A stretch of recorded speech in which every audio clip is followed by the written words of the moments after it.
Hello, everybody. Scott Golden here with the Golden Opportunities Coaching YouTube channel. Welcome to those of you who are new. Welcome back to those of you seasoned veterans of what we do around here. What we do around here is bring about conversations, psychological, mental health, emotional health paradigm. We do that as often as we can, and we try to do that for your benefit. And this is how to know if someone's into you, part two. And so, if you're looking for ways to just up your game from a social level or connect with people at a deeper level in general, this can be a great audio series for you.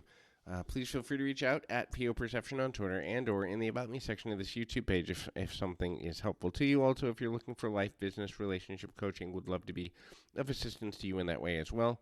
And so, what are some signs that this is evident? Number one, they will clear their schedule and try to make time for you as often as they can. As a matter of fact, you'll begin to see that their focus is on giving you as much of themselves, as much of their time, as much of that value as they possibly can. This is because they're trying to show level of interest that is going to keep you engaged, keep you connected, and ultimately make you feel more secure in general about their feelings towards you as a person. So that can be super valuable in a number of ways. The next thing is they'll learn things about you and almost keep a mental diary about those things. That could be your likes, your dislikes, your favorites and non-favorites.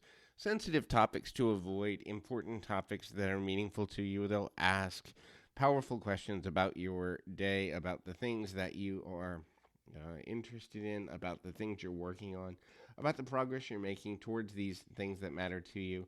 And they're going to do that as often as possible. You may find that they increase the frequency of communication they have with you. This is to further the bond in a both natural but kind of driven way. The idea there is if they hear from you or you hear from them on a consistent basis, they will believe that you will see them in a different light in a good way. And so that can be super, super valuable. The next thing is they're going to look for things in common with you as often as they can. They're going to learn, maybe even different things that you can do together, or they will learn about things that matter to you that they don't know anything about, just to have more common ground with you as a person. This is all in an effort to get you connected to the idea of seeing them in a deeper way in your life. And so that becomes a really valuable tool for them because they can engage in activities with you and try to be more committed to kind of making sure that you're enjoying your hobbies. And if they're enjoying them with you, you're going to see them as a bigger view and a longer view towards building a future together as a very real thing. The next thing there is that they will continue to, either ask you out on dates, either group dates or singular dates. The idea there obviously is to get to know you and show the intention of attraction, but also they're not necessarily going to force those dates forward.